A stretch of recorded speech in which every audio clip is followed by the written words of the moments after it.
ضمير، مفيش احساس. شوفوا عليهم عملوا لهم محتاج دلوقتي حاجه.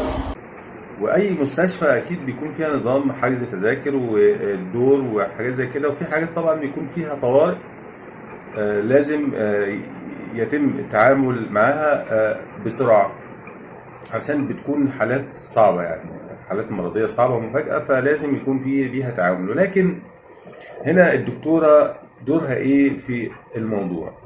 الطبيبه بتكون موجوده في حجره الكشف او الاوضه اللي بيتم الكشف فيها.